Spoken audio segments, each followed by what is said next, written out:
çalışır yenə də bir sigaret yandırım küçələrdə təkdən. Ha sən getdin, bu ürək dərd içində qaldı. Niyə bu dünya bizə belə ansız oldu? Gözlərim yaşlı, küçə kədər qoxuyur, ürəyim darıxır. Havanda soyuqdur, dedim qal, dedin artıq geçdi. İndi mən qaldım bir şəkil əlində. Lənət bu şəhərə, lənət bu hisslərə, lənət o sözlərə ki dedim bilərəkdən.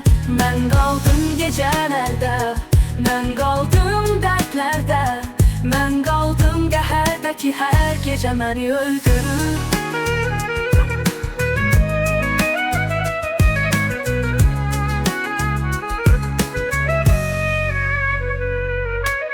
Dəri olmuşam, özüm də bilmirəm, xəyallarımda hələ də əlimi oxuyuram. Getdin, dedin ki bir də qayıtmayacam, amma qoxum qalıb bu soyuq yaraların içində. Bir sigaret, bir neçə acı yatmaq istəyirəm, bəlkə bu gecə keçər. Amma hər dəfə səsin qulağımda səslənir, o günləri xatırladı, ürəyim yenə sarsılır. Lənət bu şəhərə, lənət bu hisslərə, lənət o sözlərə ki dedim bilərəkdən. Mən qaldım gecələrdə, mən qaldım dərdlərdə, mən qaldım qəhərdə ki hər gecə məni öldürür.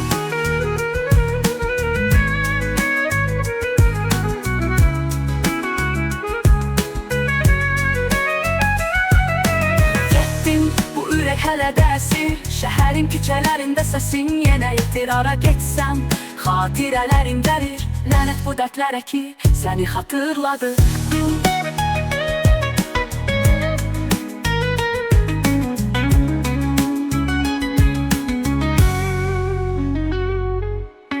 Getdin, bu ürək hələ də əsir, şəhərin küçələrində səsin yenə itir.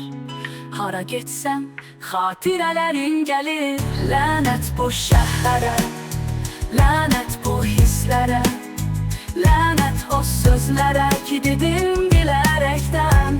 Mən qaldım gecələrdə, mən qaldım dərdlərdə, mən qaldım qəhərdə ki hər gecə məni öldürür.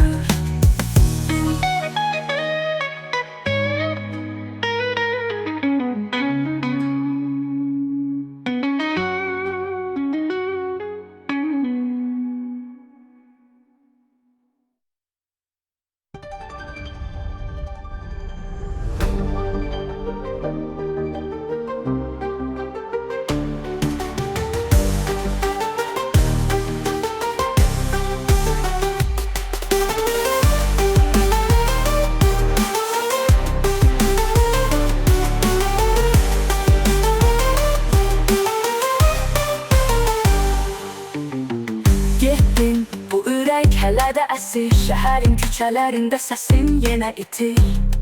Hara getsəm, xatirələrin gəlir, lənət bu dərdlərə ki səni xatırladıq.